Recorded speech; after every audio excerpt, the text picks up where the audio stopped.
Hey, yo, this the biggest. Benny the Butcher, Griselda Zone, Black Soprano flavor. And I'm locked in with Keith. Butcher Company. Boy, Slim Iceberg, man. Know it's really ice, man. I'm locked in with my boy Keith, man. Hey, it's up.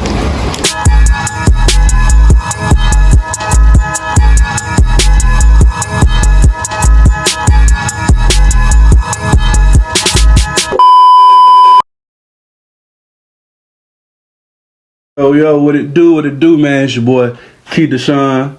You are locked in with Key, man. It's great to be back. Feel damn good to be back. I know it's February, Black History Month, a new month. You know what I'm saying? The month of 2026 and already passed. But for me to my, you know what I'm saying, my content people, Happy New Year. Hope 2026 been starting off damn good for y'all. It's been starting off good for me. You know what I'm saying? You know, like my boy T-Top say, man, clap that shit up. Clap that shit up, dog. It's great to be back. Like I said, I appreciate everybody that always still tap in with his producers, artists. You know, I've been in the background, still working my moves, working with artists, still doing stuff behind the scenes. I just ain't been letting it. You know, I've been popping back out slowly but surely. But like I said, man, I appreciate everybody who always still tap. All the creators that still tap in with a nigga, still want to see me do my thing. Everybody know I still got the love and passion for it. So everybody that always reach out and keep up with a nigga and still encourage a nigga to do his thing, I greatly appreciate it. This shit do not go unnoticed. So not only do I do this shit for myself, I do this shit for y'all too, man. So without further ado, it's time to get back to it. You know what I'm saying? Back like my boy MJ with 4-5. And like I said, man, excited to be back. Let's get straight to it. Locked in with Keith. You dig? Hey, I gotta talk about my boy Cole. Dropping this week, dropping this Friday, February 6th. You know what I'm saying? The Fall Off.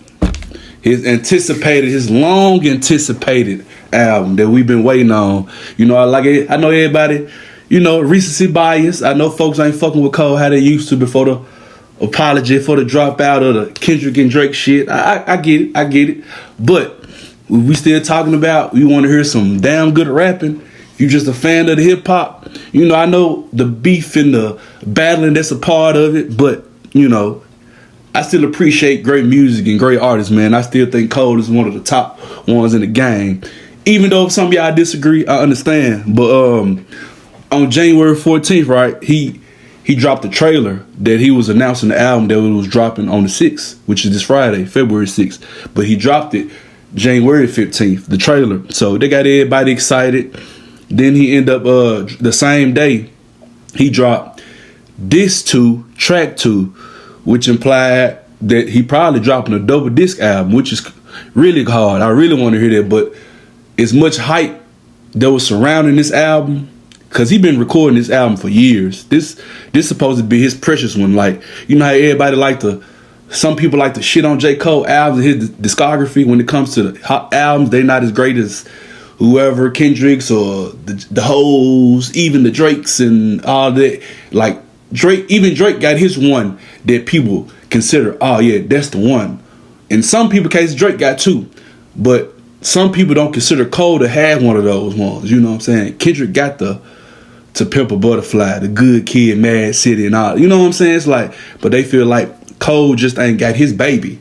You know, the one he can really just call the precious one. You know what I'm saying? So I really feel like this album is gonna be one of them ones, and he really feel like he gonna have a lot to prove, especially after dropping out of the Kendrick and Drake shit. So, and he also last week he also dropped a double disc album. Well, not a double disc, but a birthday blizzard, a 4-pack.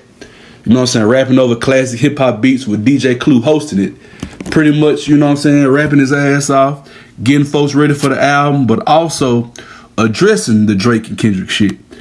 He addressed the Kendrick shit, but you know, he had a couple bars. Let me go to him.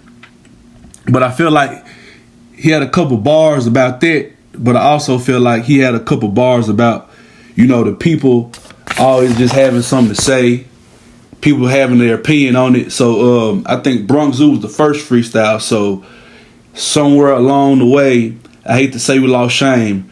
Grown man peddling, gossiping of all things. I remember when it was rapping and ball playing. Now the bread and butter is yapping and parlaying. He probably talking about niggas on these podcasts who got the sports betting apps, got it got it sponsoring their podcast and they just gossiping, sitting up here just talking whatever. That's what I think. I don't know if he talking about nobody in particular, which he probably not might not be, because a lot of niggas had opinions on the cold shit. Whether it was just rappers that turn to podcasts, or whether it was just podcasters, period. You know what I'm saying? So that's just my opinion. You know, some niggas do hate my way, but only thing they should say is, Cole, you like a father to me. And it could be some of them rap niggas he talking about, they got the podcast, you know what I'm saying? And the top ain't really what I thought it would be. So I jumped off and landed back at the bottom and started at a level where I wasn't regarded as much. Just to climb past them again and tell them to keep up. You know, some people say he wasn't in the top 3. They said he was out of the top 3. That's what they said. He even had a bar about that as well. Just, I know niggas got me out of their top 3, but I like being back at the bottom. You know what I'm saying? I like just having to work my way back up to the top. But I was at the Dreamville Fest when he apologized to Kendrick and all of that shit. And then, of course, he dropped the Port Antonio freestyle to where he was talking to Drake. Of course, talking to Drake, you my nigga, all of this. But it was, like I said, when I was at the Dreamville Fest, bro, I literally witnessed him apologizing. And it was like, I didn't think he was going at Kendrick on no malicious shit, because I guess he ended up peeping. That's what they was really on. Besides just the battling, that's what come with hip hop and rap. You just being the top dog. You just come with battling. They just come with the history of it. It don't matter what era it is. Like, it's gonna be at least 1 or 2 big artists, or the biggest artists of those eras of hip hop and rap, bro, that's gonna go toe to toe, head up. Whether that shit was real beef or not. A lot of this shit in history was real beef going on. Whether that shit went to the max or not, some of that shit niggas had real problems with each other. Some shit got better, some shit lifetime. But you know, that's just what comes with egos and rappers. You know what I'm saying? They just, rappers are one of the most sensitive professionals in the world. You know what I'm saying? Whether they want to admit it or not, that's just what comes with it. You know what I'm saying? So, in my opinion, I just feel like he was too both sides. It's like, you should have just rapped, popped your shit as the great rapper you are, and left it alone. Because I don't think Kendrick was just on one. Regardless, I don't think Kendrick would have took it as, oh, you going at me? Maybe Kendrick thought that because he was on tour with Drake at the time, this shit was going on too. So, and then, you know what I'm saying, the first person shooter, you know, he had the bars with me, Drake, and Kendrick, we the big 3, all of this shit. And then I guess Kendrick felt like he was playing both sides and then trying to act like he was real fucking with Drake, and he was fucking with him. Then he was on tour with Drake, and then they had all this shit going on. So I guess Kendrick was just on, fuck y'all niggas, it is what it is. Which I respect Kendrick for jumping the gun and popping his shit and doing what he had to do. So it was just, I feel like he just miscalculated it on his approach. Like, I feel like him and Drake miscalculated this shit on a lot of approaches. But I still respect Drake though for jumping out there and doing and going at Kendrick though. You know what I'm saying? If it was anybody else besides Kendrick, Drake probably would have won this shit. But Kendrick was on God mode, dog. So I don't think nobody was gonna be in the world was gonna be Kendrick, bro. And the fact that Kendrick just really didn't like Drake, dog, that just made it more, you know what I'm saying, made it more crazy. But I think Cole kind of jumped the gun and miscalculated the shit just like Drake did. He just so having to back out of it. But the fact that it still put a stain on your name, bro, you still should have just went with your move. Kept the freestyle up and just seen where it went from there. Cause nigga was still gonna regard, cause that project he put out, Might Delete Later, that's still a hard ass project to me. It just put an asterisk by it because he did this shit and he apologized for it. But it still was a great project to me. But well, the bars. But they also said they thought he was going at Drake.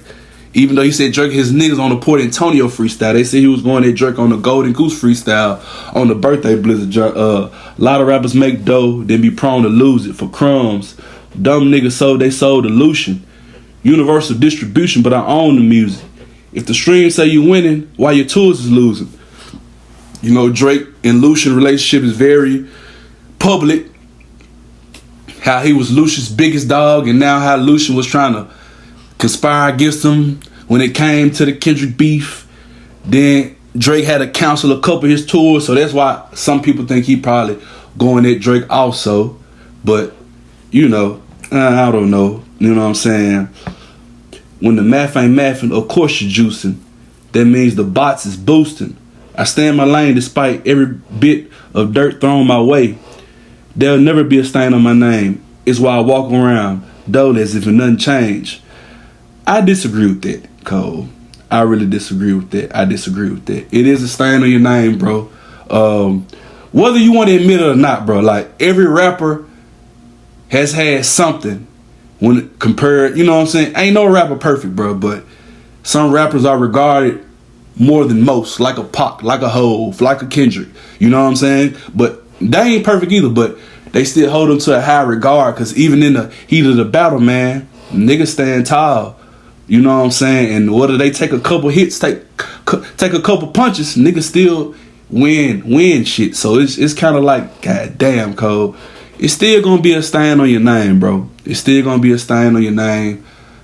I hate to say it, but I am excited for the fall off, though. I'm not gonna sit there and cap about that, bro. I'm excited for the fall off. I ain't finna sit there and act like I ain't. I'm excited to hear it. I can't wait to hear it. I've been waiting on this album for several years, because he was supposed to been dropping. I think he was gonna drop it then when this shit was going on, but like I said, all that shit fucked up the plans. That Drake and Kendrick shit, that shit was once in a lifetime type shit. Niggas was waiting on them niggas to go at it, and that just kind of blew his whole operation up. So he had to scratch some of this shit. I also heard that both of them niggas was features on the album. You know what I'm saying? So I'm sure he had to scratch this shit too, with the awkwardness between him and those two relationships. So ain't no telling. Them folks probably talked. They probably didn't. If they did, they might have smoothed some shit out, but you know, it might have been some tension there. But like I said, I did hear he had both of them like featured on the album, on the Fall Off album. But like I said, he been working on this album forever, so I'm sure he wanted to make sure this shit was tip top shape. It was perfect. He might still have a feature or something on there. Maybe they had smoothed it out. We don't know. But how the shit was going on with the last time we seen it, and how all three was reacting to it, to each other and whatever, I don't know if their relationship were the best from the outside looking in my opinion. So like I said, man, we gonna see. All I know is, like I said, man, February 6th, this Friday, the Fall Off album. Like I said, I think it's gonna be a double disc, because like I said, he dropped disc 2, track 2. So I'm assuming it's gonna be a double disc. Like I said, I can't wait to hear it. Hey Cole, don't let me down. You still ain't out of my top 3, because there ain't another nigga in this rap game with all the fans, the sales, the tours, even put with the great bars that can be in the top 3, and just the overall top 3. It's just my opinion. We can debate that all day. But Cole, Jermaine Cole, don't let me down, dog. Hey, I want to shout out to the city, dog. My city, Memphis, Tennessee. Y'all know what's going on. Big 901 shit. I feel like a resurgence is happening. I feel like the energy is shifting back where it need to be in the city. Y'all remember when everybody was blowing up, getting signed left and right, new artists that rose to fame and everything. I feel like we kind of had lost our spark, bro. Like, folks getting locked up. A couple of our big artists died. All this beef was going on, and I feel like the spunk, man, the spark wasn't there. You feel me? So I see it rising back up. I see everybody popping their shit. New artists left and right. Shout out to all the new artists, man. Shout out to even the artists that's been doing their thing in the scene for a few years now. That's just constantly climbing up the ranks. So shout out to the city though, for sure. And the winners, I for sure want to shout out the Grammy winners and the Grammy nominees. You know what I'm saying? Of course, shout out to Big Glow for, you know what I'm saying, being nominated for Best Rap Album, being nominated for Best Rap Song with Tyler the Creator, Sexy Red, and Wayne. Shout out to my nigga Ace Charisma. That's my dog, bro. Shout out to my nigga. You know what I'm saying? He also produced a few songs on the Glorious album. He was nominated for Album of the Year along with Glow, Rap Album of the Year. So shout out to my nigga for being Grammy nominated. Like I said, it's a huge deal. It's dope as fuck. You know what I'm saying? Shout out to Thank Aaron dope ass artist. He was Grammy nominated off being an engineer off the, you know what I'm saying, off Sticky, off the Glow and Tyler, 6 Red and Wayne track. But he also a dope ass artist, and he also a North Memphis nigga. So I definitely, not a double salute, a triple salute. You know what I'm saying? North Memphis to nigga, the North Memphis nigga, man. I'm proud. I don't know you personally, you don't know me personally, but from North Memphis nigga to North Memphis nigga, I'm very proud of you, sir. That's a dope accomplishment. Shout out to you for being Grammy nominated as well. We also had more Grammy nominees. Eric Gales and Southern Avenue, they've been Grammy nominated for Best Contemporary Blues Album. He also won Eric Gales. They didn't win that category, but Eric Gales won the category 2 of them. Of, you know what I'm saying, having some of his guitar on some of the music with the soundtracks of the Sinners movie. So he won 2 of them along with Boo Mitchell, legendary engineer, producer from the city of Memphis. If y'all don't know who Boo Mitchell is, do your homework. I actually had the honor to record him when I was working with Miss Ina Esco. Shout out to Miss Ina. She's also a legend personality. I had the honor of working with her for a while when she was working at iHeartRadio, and she used to interview and have a lot of legendary people on her podcast, and he was one of the ones that I recorded, and that's when I met him. I really didn't know too much. I knew a little bit about him. I knew his dad was Willie Mitchell. You know what I'm saying? Just the legendary background he come from, but he a Grammy winning producer, all of that. So he was nominated for Best Engineered Album, Non-Classical. But him and Eric Gales, they won Best Compilation Soundtrack for Visual Media, which was Sinners. Best Score Soundtrack for Visual Media, which was Sinners. So him and Eric Gale, they came home with 2 Grammys. So shout out to them Memphis people. Y'all make the city look damn good. And just shout out to the Memphis Big 3 in general, man. The young Big 3. You know, you got Glow, Glock, and Shiesty. My boy Shiesty came out with a vengeance. You know what I'm saying? The FDO went crazy. Like, you know how crazy, hey, you know how hard you gotta be, bruh. And this just, I'm talking about they the Big 3, the young Big 3. Based off the influence and the impact, the fan base, the consistency, and the sales. And I say consistency with Shiesty is he always still had that buzz, regardless if he was being locked up or not. You know, when that man dropped FDO, he passed, during the holidays, he passed Mariah Carey, dog. You know how popping you got to be to pass Mariah Carey around Christmas time? Come on now. And when he get out that halfway house, I know it's going to be time to pop it. I know he going to be ready for Avengers. I know he got tapes. He just had an unreleased track that just went viral. He going crazy. Flow still sound good. Flow still sound sharp. Mine seem like it's more sharp. You know, he's still on that type time. He's still a young nigga, but it's more sharper. You can hear it, and you know what I'm saying. Then you got Glow. Whatever Glow drop is gonna be a hit, bro. Like when she found that, when she went back in the lab after her first little run, when she went back in the lab after folks kind of thought she was done, when she went back in the lab and came out, bro, it created a monster, bro. So as long as Glow still got her formula that she found after the first run, it ain't gonna be no stopping her, bro. And I know she got way more hits on the way. Actually, her and Shiesty was in the studio probably last month. They dropped a little preview of their new song, and that motherfucker sound hard. It sound lit. So you know what I'm saying? Glow ain't gonna go away ever. That ain't gonna go away no time soon. Then you got Glock, bro. Glock turned into a superstar before our very eyes. Like, you know, people used to say, damn, what can Glock do to reach that next level? And he reached it, bro. And he reached it with still being Glock. He didn't have to go and do nothing out of the ordinary. He ain't had to do no dick riding shit, no weird shit. I can say that about our superstars out the city, our young rap superstars out the city. They ain't have to do nothing crazy, do nothing besides themselves to reach that superstar level. Because Shiesty was a superstar when he got out.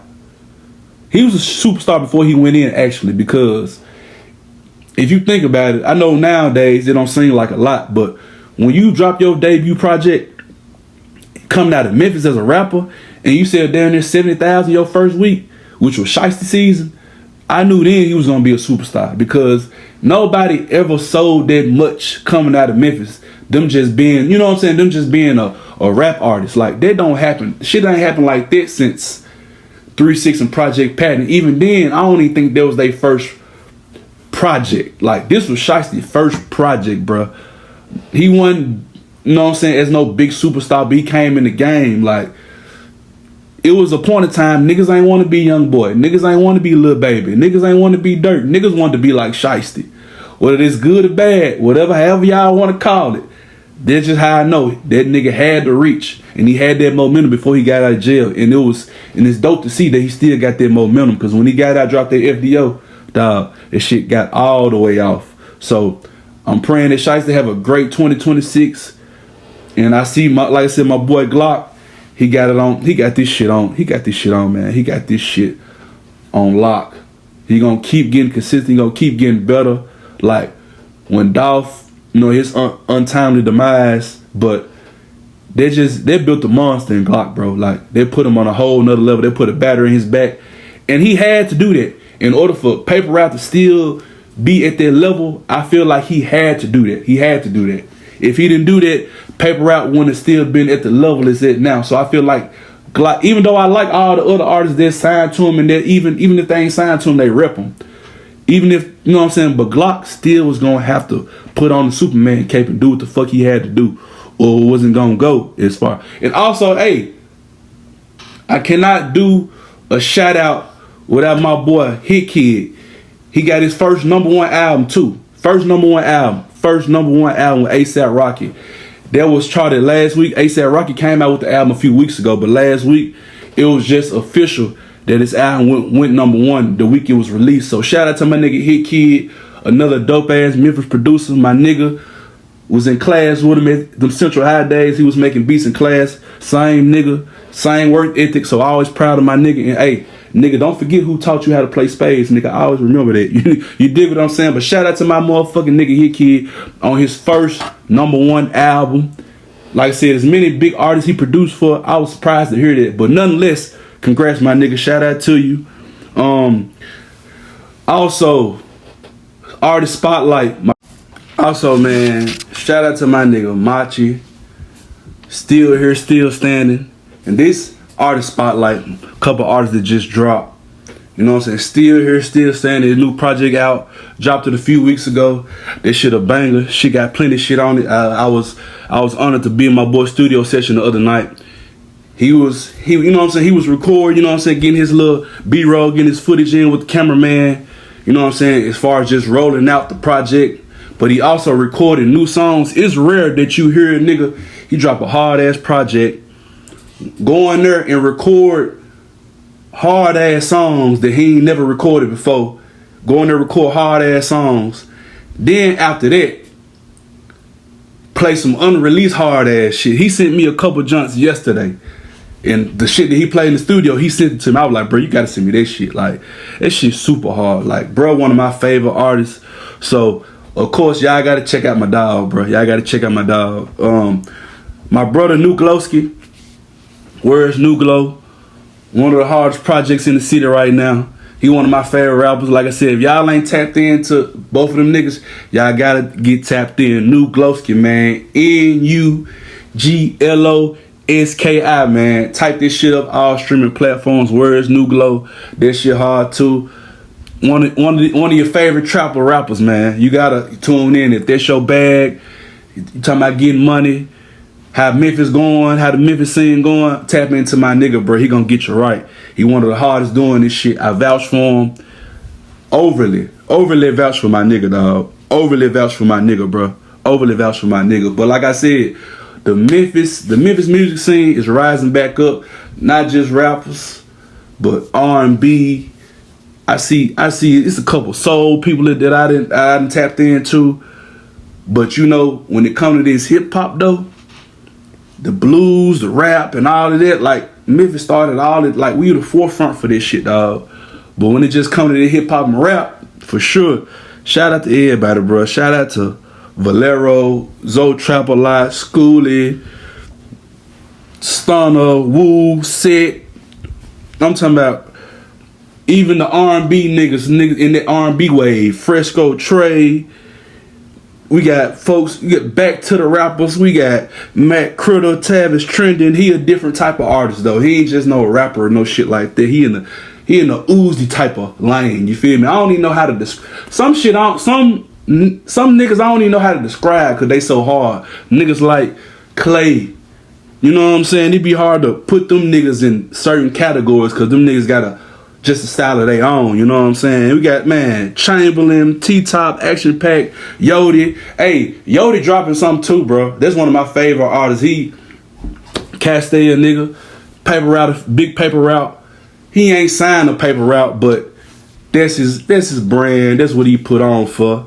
You know what I'm saying? Cutthroat, Glock shit. That's one of my favorite artists though. He dropping too. Me versus Me. I want to say February 23rd. That's one of my favorite rappers in the city though. That young nigga's hard as fuck actually. One of the hardest young niggas. He got the flow. He got the background. He just got the authenticity. And he got his own. Once you find your own pocket, you find your own flow, you just find your own go-tos. They just stabilize you as an artist. And he definitely got that sound. So be on the lookout for Yoda Rufus, bro. Me versus Me, February 23rd, bro. February 23rd. But like I said, shout out to TP Stacks. If I forgot your name, don't hold it against me. It's my brother Hyde Park Rollo. This is gonna be the year, bro. This is gonna be the year where more niggas blow up. This shit gonna remind y'all from several years ago when niggas was getting signed left and right. I guarantee you, this is gonna be one of them cities. This is gonna be one of them years to remember for the city. I guarantee you. But we're gonna be back with more. Like I said, I just had to pop back out for the first episode back, man. I hope y'all enjoy it. Hey, Locked In with Key. We'll be back.